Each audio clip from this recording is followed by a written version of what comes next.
Hello and welcome to another That Was Easy. Today we are doing gluten-free banana bread.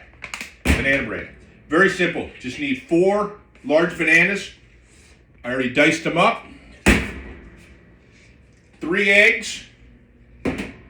1 stick of butter, which is half a cup. Or you can use oil. Open up your package. Put it in your mixer. You can use a hand mixer. You can do this by hand. Hand mixer is better, or another mixer. This way it gets the bananas mixed up. Put in your eggs, your butter, and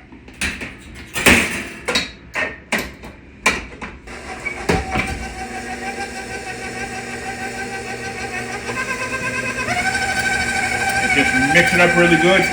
A lot of times you use older bananas where they're nice and soft.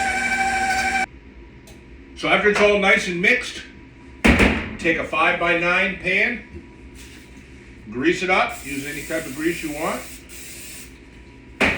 Now you can also, if you want, you can make muffins out of these. And there's the gluten-free goodness banana bread. There you go, just pop that in the oven at 350 for 45 minutes. So, it's been in here for 45 minutes. As you can see, it's beautiful. Get yourself a piece of foil, put it on top. Be very careful because it's hot.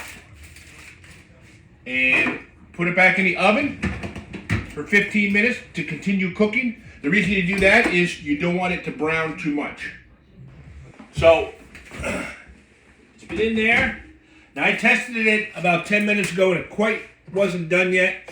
We take it out. We all know that the test comes out nice and clean. There you go. It's a gluten-free banana bread. And let it cool. Please let it cool. Take it out of the pan, slice it up, and you're good to go. Put it in a toaster, butter on it, however you like it. I guarantee you'll love it, regardless if you eat gluten-free or not. That's great. Check out all our other gluten-free products as well.